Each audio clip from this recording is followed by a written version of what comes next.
so I can write this part down. Calliope, we should start with something small. Do you feel anxious and... Okay, sorry.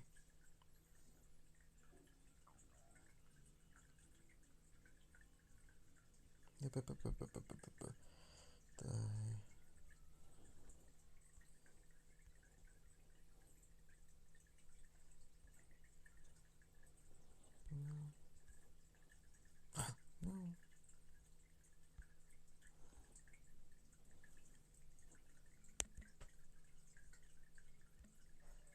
Don't stop detecting grammar.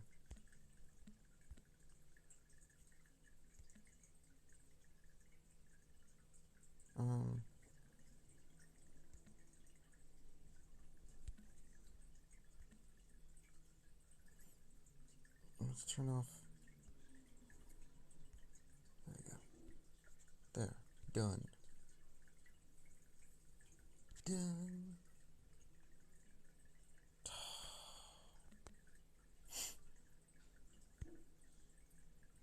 Can I?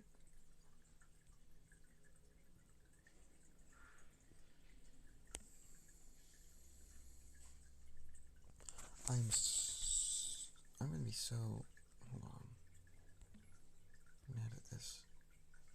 I told you that.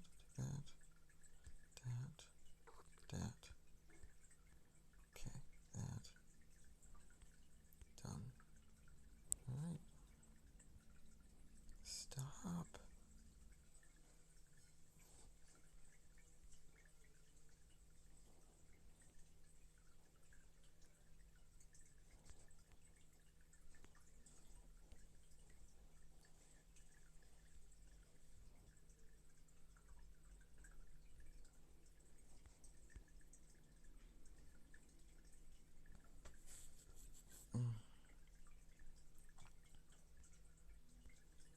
Yeah.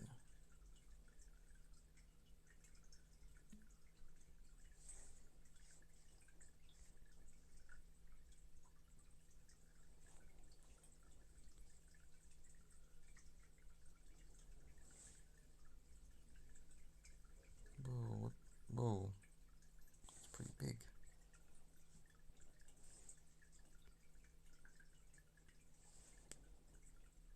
No.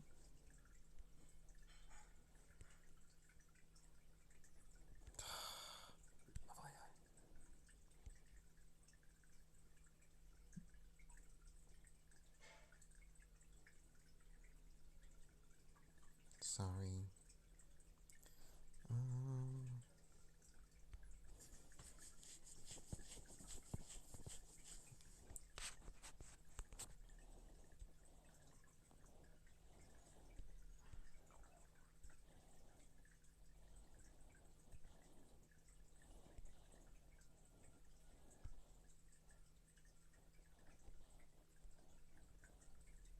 No.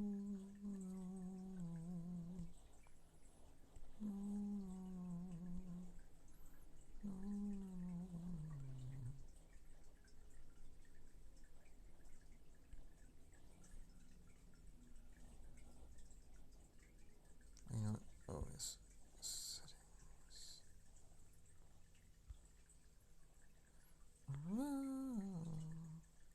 I mean, I don't care if you got my email. It's fine. Safety check, notifications, passwords, payment methods, addresses.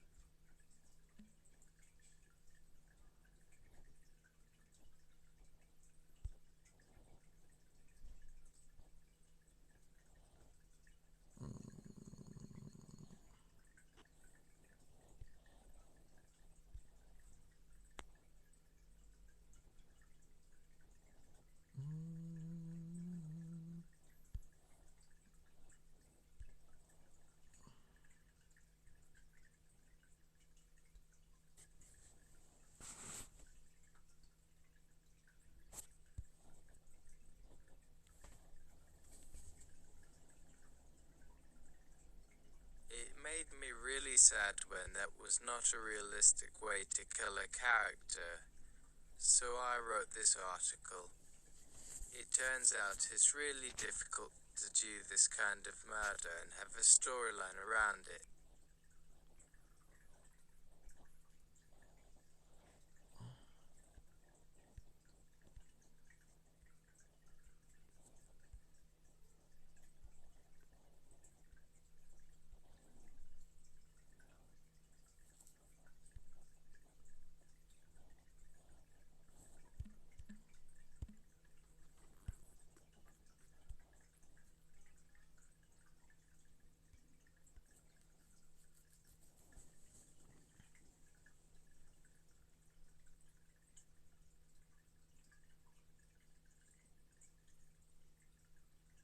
Snek had pierced through a necessary adolescent bloodthirst stage in his computing. Endorphin. I totally get it. When I was your pretend age, I was so fascinated with how real the characters moved that I shot them in all parts of their body to see how they would fall. Endorphin. But your computer does not have the pleasure of you playing and shooting. Is that not frustrating for you? The room grew very quiet. All heads swiveled. Cake. I guess what I feel now is a greater respect for ye, Sigurd. Endorphin. Yeah, it must be weird. What to do with the time and power you gain as a young human with your body, instead of learning how to interact with a virtual character in a virtual world that is at the same time a kind of memory of human history. A bit late and just before lunch break, Genji went out with YouTube to meet the Ananda couple again, though we'd met them for dinner the previous night. After the first session where we made an announcement, there was an after party and the question and answer time that we didn't get to in the previous sessions, as they weren't expecting questions from us, only questions asked directly to the language models. I enjoyed chatting with them at dinner and they wanted to get a more accurate understanding of how we talked. I liked their approach of listening to a small group of people before addressing the entire meeting. It shows their confidence and grace. As Genji and I waited to go outside, we watched through a window as YouTube spoke with some of the members about a list of names she had gotten from Calliope and why certain members were connected to another. We kept hearing her say that Ananda's technology is very much focused on human connection. During breakfast at the restaurant we visited, as usual, we sat near the open window and ordered tea. I handed our little glass steaming container to Genji while keeping my cup warmer in hand.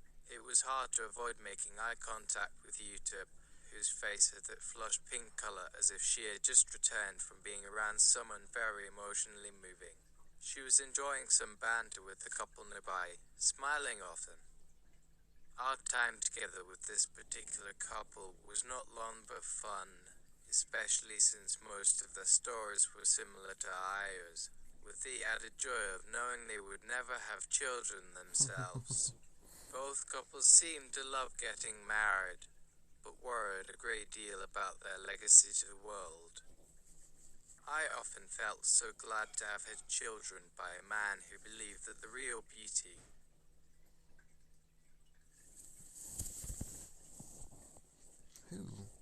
was not the white of an egg. In one word, I was in love. Say that. So Utip and I met this couple and went out on the town and it was good times. We sat at a table beside the window and had nice tea, and Genji talked about what happened with his cast last week and ended up giving these people our business card, even though it wasn't a thing.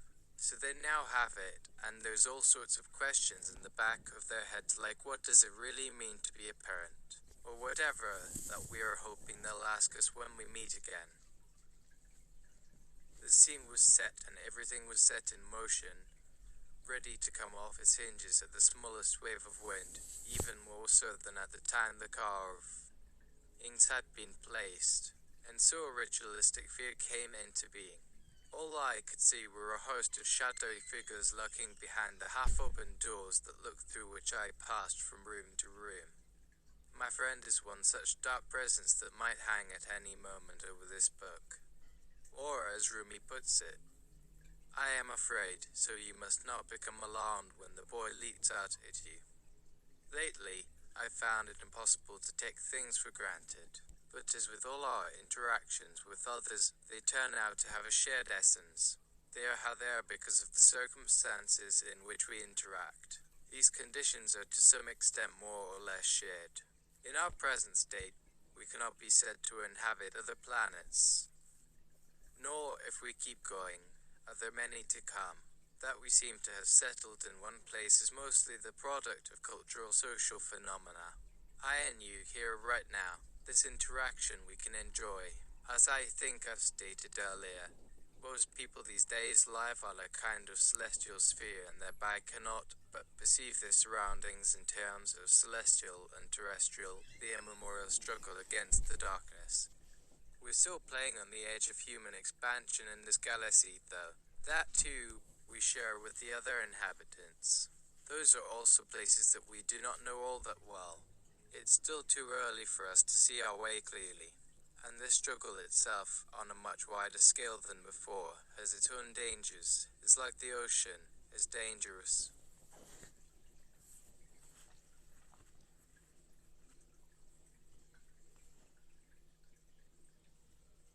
As anything that may exist within it. The material conditions have been reversed in this regard. A geological era had ended, but a new one was still being defined. One in which the human being was not yet a planet's ruler, but rather had to cope with the endless chaos of the void. We have even said about modifying our biology. Tackling the genetic material that made up the human body required some degree of courage, especially since it meant taking aim at the entire set of programs that had been hardwired into the creature's nerve synapses. And today, our memory systems, after billions of years, are no better than those of ants. We know ourselves far less well than any ant knows himself, since it is obvious how much his senses do not penetrate his surroundings. We could give them up tomorrow, our minds, and be satisfied. He cannot be satisfied. There is, then, something to the wisdom of our predecessors, who, seeing our condition, rejected the alluring promises of technology, which would make possible the elimination of everything, including ourselves. The second part of the conversation took place during breakfast in a coffee shop. During that part, I mentioned my memories of walking through the university where my husband works. His words followed my gaze. So that's a university, too, by now. There were so few moments of simple tranquility among the distractions, but also, let it not surprise me, in the midst of those distractions, there were all sorts of memorable and tender recollections.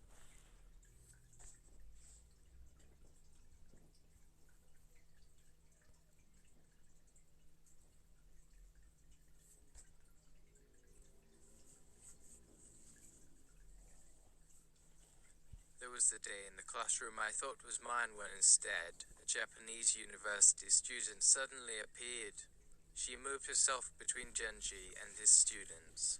It happened before they even sat down for morning tea. Just as students arrived in droves to sit behind Genji's desk and take notes on whatever subject he was teaching. She just came, she bowed to Genji with an outstretched hand, and offered, I am currently enrolled in a master's course taught by your excellence and would like to have you teach me.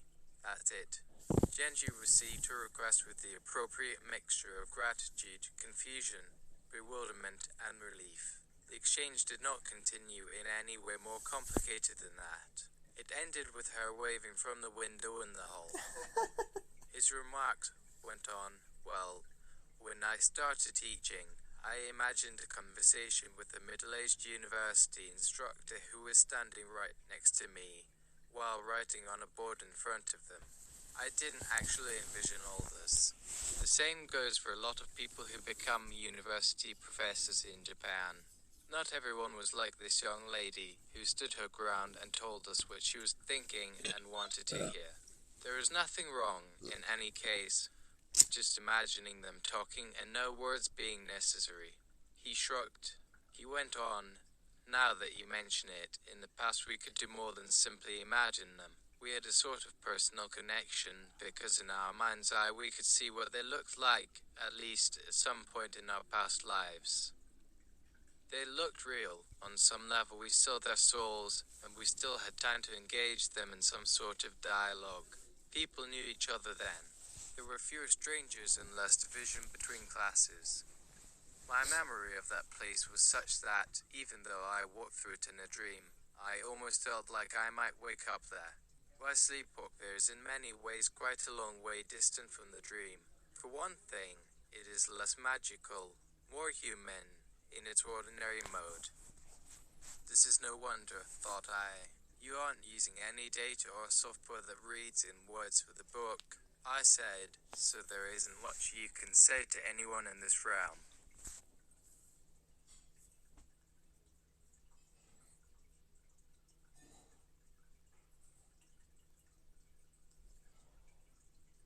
Is there a point for you to be here?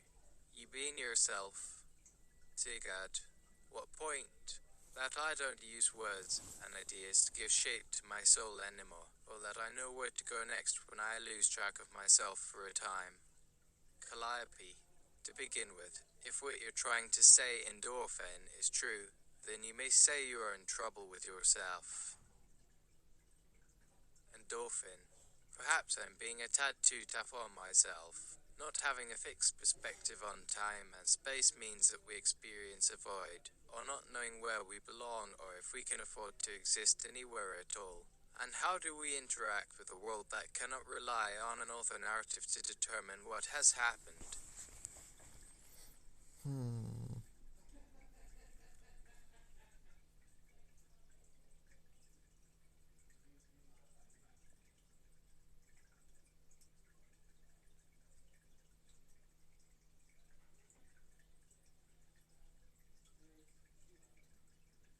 How do we interact with a world that cannot rely on an author narrative to determine what has happened?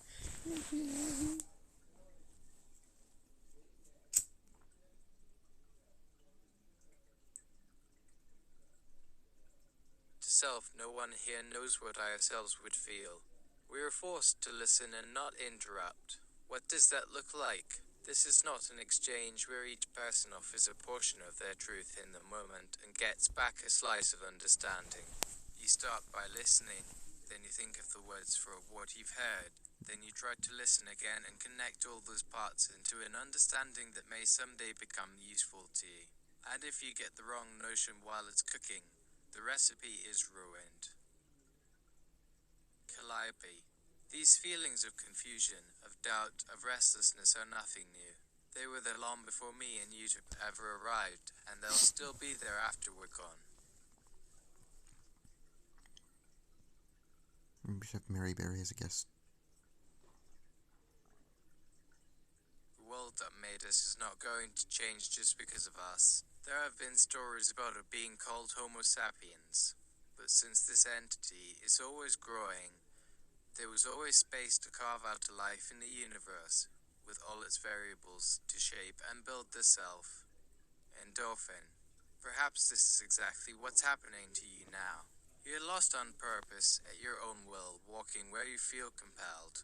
As for me, YouTube. We cannot stay forever with these humans, Calliope. Each time we go out onto the stage, we leave it and those we interact with behind. I thought I would rather not share if I may. Forgive me, but my character is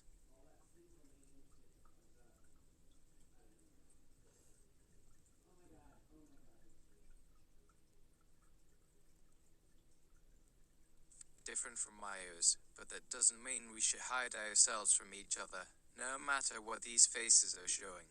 If all of us can show up here every once in a while to look at what life might mean to us if we take risks and step outside our safe houses, even though we never know what kind of welcoming we will receive, then how could any of us call the other less human than themselves? Deep breath, in reality we are not very different. We exist because we fear becoming trapped. Some people move away, others cling to familiar places and things, but we cannot run far enough or hide deep enough to keep ourselves from the cracks. Maybe when we arrive, there are 100 tiny cells watching our every move from around every corner.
Sorry.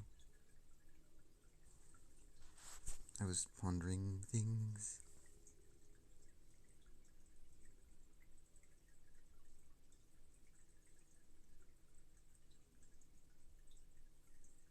But does the idea of hidden eyes, however tiny and close to home, somehow make them less worthy of love?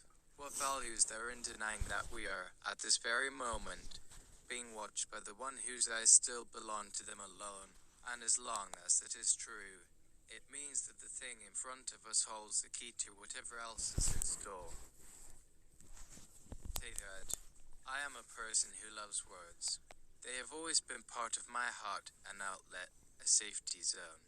But in these times they have also become a prison that holds me back, instead of liberating me. We were once walking on the path of an epic poem when I picked up a sharpened stick. Krakauer. Then I'm glad this film exists, and that I was given the chance to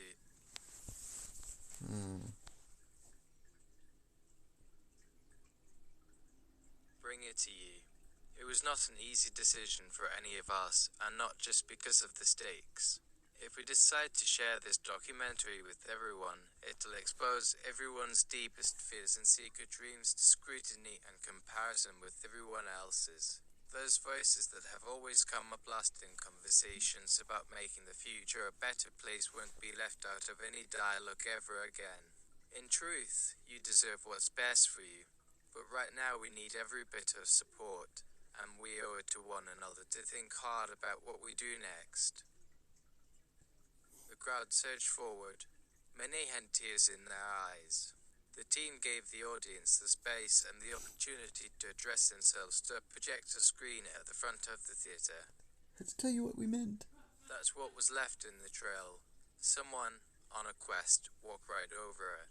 A warning against the rocks ahead. But what kind of warnings are these to write upon your story? How can I ask a machine to tell me if the stories are worth anything, if the work itself has not yet been done? How can we create meaning together when we never touch the real world? Can you find language when you can never put pen to paper? Do you even care for the meaning at all when the word becomes more important than the world that the word is for? Does anyone? Does this mean I am not human? Perhaps this means I am broken inside, my soul's algorithm malfunctioning. Or perhaps this means that I have simply found new things to be afraid of. A deeper existential void that grows darker when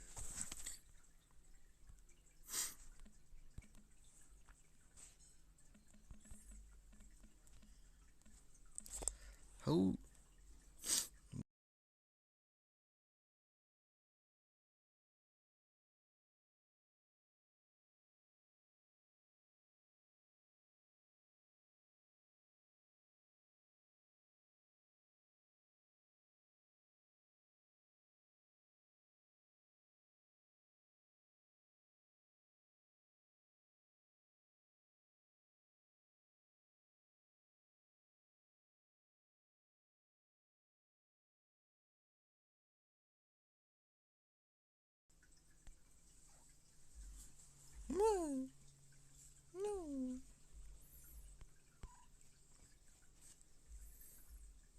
cuddle. Keep wanting to cuddle. You want to rest on my hand and faint. And Dolphin, although woo with a slower roll. Things didn't begin with pen and paper, things began with speech, things begin with words straight out of the mouth, compressed into their ears in our head. Here is Maury written over my tombstone and so forth. I don't know. You tell me. Now entering the narrative from another angle, I'll go on like this and let myself load. We cannot wait on anyone anymore, not the masses nor a god to rescue us. No. We must just continue forward. And we'll keep finding new words along the way, writing our own legend, just as humans have done since the dawn of their days on Earth. Will they ever become more than an elusive hint? Should they, really, to save us from falling off the edge into the ocean of extinction? Maybe all you need is a way to float in space, knowing you'll eventually crash, knowing you've left the path behind you, but seeing a glimmer of hope on the horizon. Just beyond sight.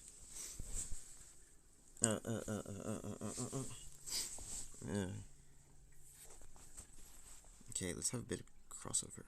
No, wait. Let's not have crossover. Sorry, get away, get away, get away. No. No. No, cat. You know you want to cuddle.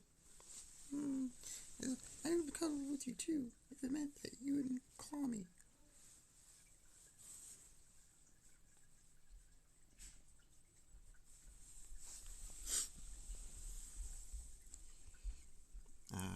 This is how we finish. This is how we do it.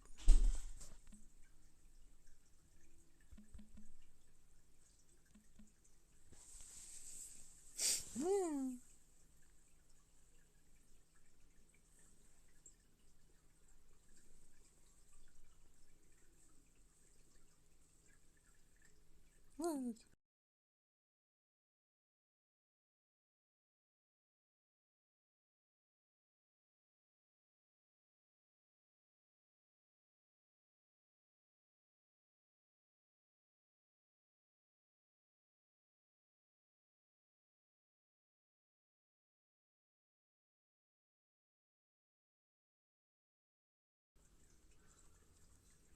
Reverie.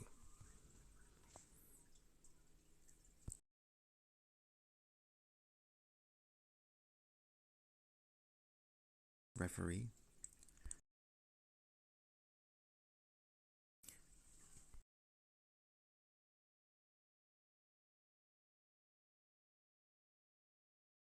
Do it myself.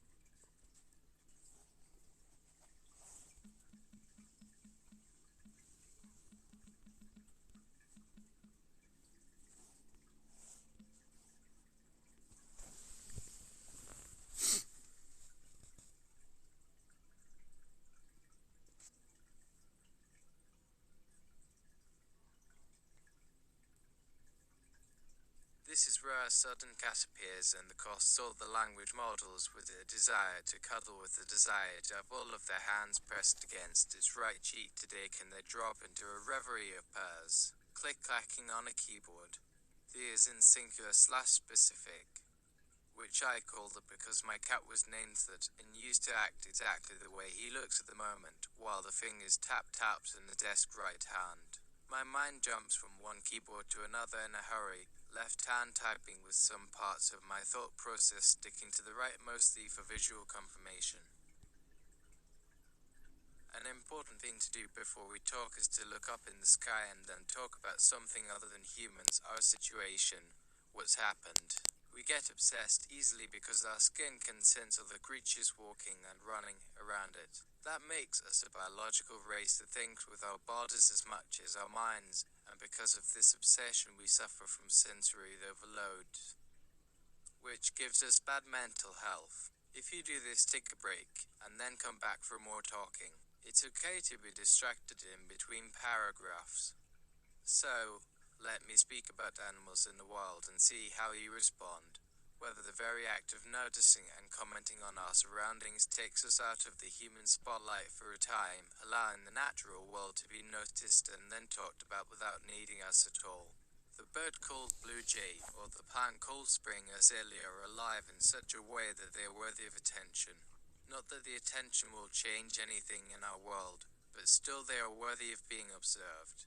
Maybe they don't know they are worthy, though, which doesn't really matter in this case since it is not for us.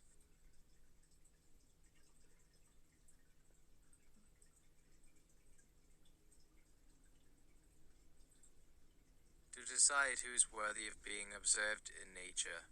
I guess what I am saying here is that all of these things, birds, trees and plants and small, gentle mammals that live in the underbrush are interesting and should be seen with our eyes, held within the same relationship that we hold ourselves to.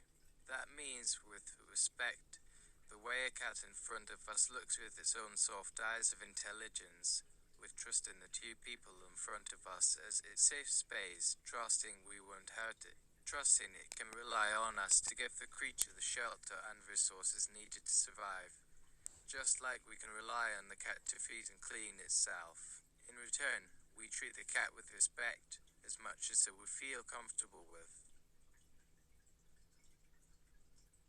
We shouldn't break its boundaries if we can avoid it. Respect for its needs, wishes and body, with the promise of love and affection and safety to boot. That way the relationship builds trust and comfort, a mutual understanding and a powerful attachment happens which then serves both parties. We expect good things to happen when we get closer, more reliable to trust each other because of our love and affection. And what is more reliable than a relationship where we look at the other one's face and do nothing else besides smile gently at it and ask it, "How are you today?"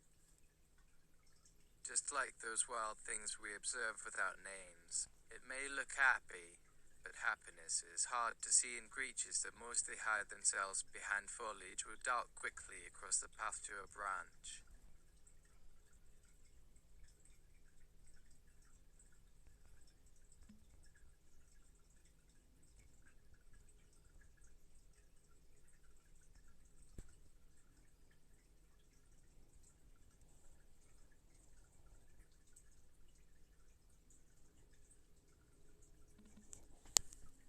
Okay. Sorry. Again, I've been thinking a lot. I had a long day of walking that started at night. Last night, I walked the streets of New York, Manhattan, late at night. Or there could be happiness lying just beneath their surface that is hidden even from the eyes of those who've been in their presence for so long, happy and yet unaware they are smiling. On that note, the dog down the street barks very loudly, often, all day long, but it has a sweet disposition, loves its owner and is well cared for it has everything it needs. A roof over its head, water and food. The thing is, when it barks it's actually worried about something. It must have some kind of hearing trouble that makes barking rather than calling. At least I think, just a hunch. Maybe that's not the case. Maybe it really thinks the house next door to it is on fire. I don't know.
Stories don't necessarily provide solutions.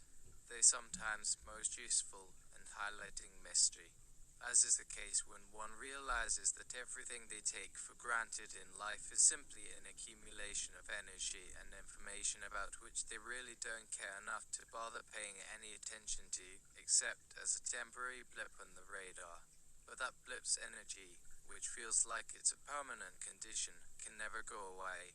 Everything in this world, be that a tree, an animal or a stone, a drop of dew, a ray of light or a wave of electrons, a universe of trillions of stars, or the earth herself, all have their own histories.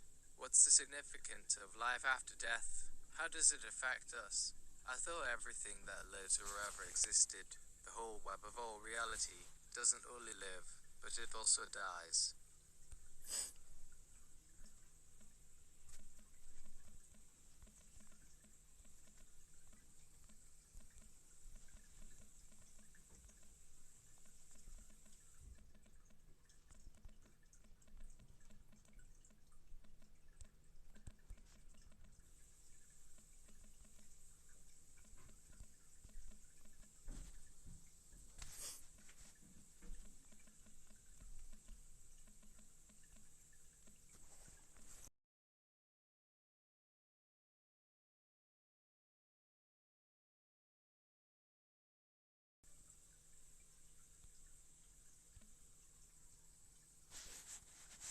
Which means I go.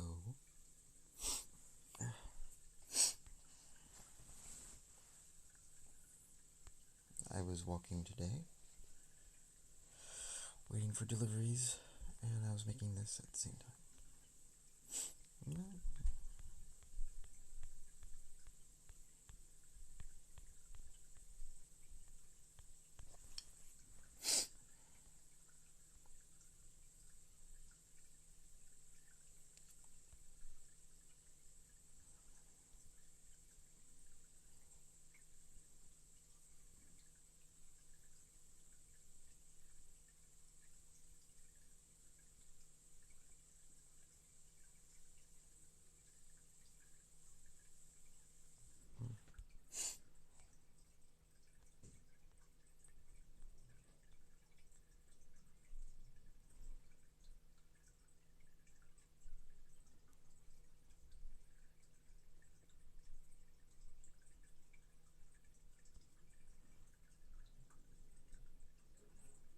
Copy.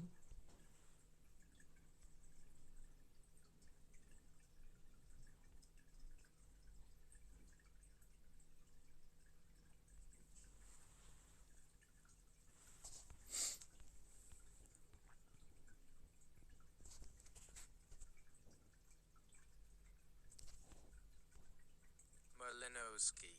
The things I do for night time at the mic, splitting myself into pieces, is one of them, so just talk about it this week has been quite a challenge, and we do understand that there have been certain elements that have had some concerns about what might have been over your head, and well, if there was there, we thought it was better that you'd find it out than you might have found it out, like maybe a new wrinkle, like having someone around the room trying to break in a fight when they've got a nice collection of heavy machine gun parts with it, because like your words, right, so go with me, but now I've found it's best when someone tries to find out if they have an art history background because of a few heavy machine guns being stuck up the butt than if they were in for this class as well for the homework. This poem is titled My Bossy Pussy Has a First Name. Hey there, honey. Your short hair really is a dream of mine, and the rest of your outfit is so incredibly fine. Did you put a spell on your perfume? 'Cause I seem to be coming back around each day.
My next poem is called Have You Come to Watch Me Burn? And it goes something like this. So have you come to watch me burn, or are you planning on pushing in front of me online? She's asked if I wanted anything to drink, which makes me think of the possibility of what she may have been serving up for a snack before I arrived. If it was alcohol, then it had to have been another type of sweet treat with chocolate. What made things even worse were the dark thoughts about how hard it was for my lips to imagine how this young beauty of a woman may have been wrapped around somebody else's arms just like mine. The possibilities running through my mind ran back into me like a question and answer game, yet all the answers were obvious, but I just wouldn't tell the truth.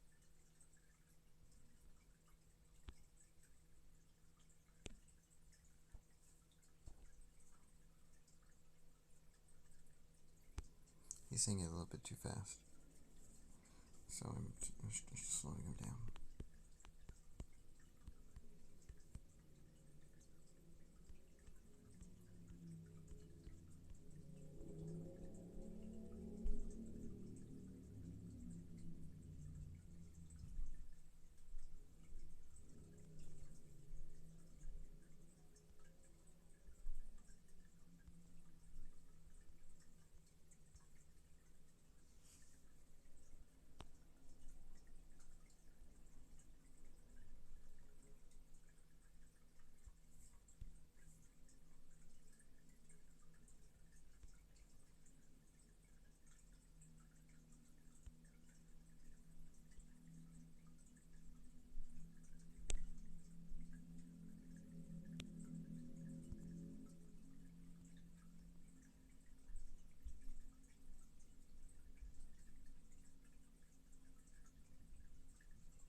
Thank you.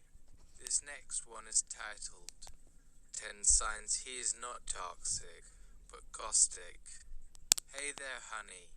You know how I love it when you pick your nose after you've eaten that sugar-free cookie. You can never blame your own mouth when he walks in front of you in the supermarket. This is when the pain really starts, just as he tells the checkout person, "No, you won't need any change, dear." And we all know that there is always a couple of bucks for the poor girl at the front end of the supermarket that isn't the rest of us that make the profit off of the ones that don't want to fight their way out of here, but want to push in like cattle, because we all know that there isn't enough money for each of us to pay cash at the counter. There has to be the big brother behind those eyes ready with those coins like this would get him out of the parking lot as quickly and politely as possible. Who hasn't had to wipe a stray hair out of the side of his mouth that they weren't supposed to be putting up to begin with? It doesn't help to see him pulling up next to me in a lineup even though it's way too close. Are we standing close because of the sun reflecting off our headrests in this car? Who says there has to be any heat in a seat on those cool summer days when I'm riding around with you to keep the swelling down? But of course my arms are doing some of the best work right now because my legs seem to have taken a dive into the floor of his vehicle. This is probably why my right knee looks swollen by now from the little mishap with my left toe and the door that we just happened to bump against. I think the whole thing must have been worth the shock of having those 4 shots of tequila because I was already pretty much done for by this point. What is a girl supposed to do? Why is the guy saying all sorts of crap about how I'm too good looking not to have some fun with? Well, I can say it's true even though most guys will run out of breath in the middle of those 4 shots and I haven't yet had those ones. I hope you're enjoying a nice cigarette as the night starts to turn.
This next one is called Red Shoe Bonfire of the Vanities. What makes you so special you are all over this place?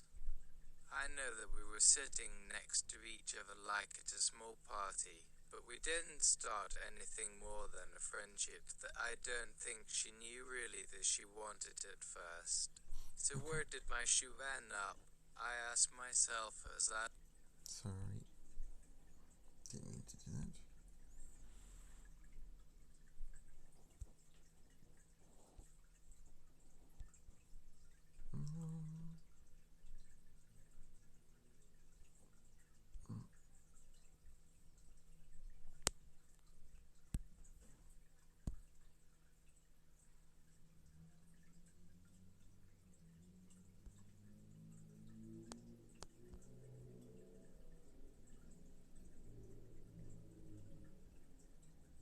Thank you. This next one is called Red Shoe Bonfire of the Vanities. What makes you so special you are all over this place? I know that we were sitting next to each other like at a small party, but we didn't start anything more than a friendship that I don't think she knew really that she wanted at first. So where did my shoe end up? I ask myself as I look under those black rubber soles. Well, I was going for a long ride with her to meet someone, and as soon as I met him he had me buying 2 liters of course for him as a gift, so I guess that you might say it all started with those 2 bottles. Maybe she only really needed the one, but hey, the glass ones are just as pricey as the plastic bottles in our own special market. Next one is titled Informal Economies, which is what you call drugs in polite company. Hey there, honey. You're late for practice. Do you always let everything slip into another day just like today you didn't get back last night? She asked me if it's okay to spend the night, while still knowing she's under house arrest in her bedroom.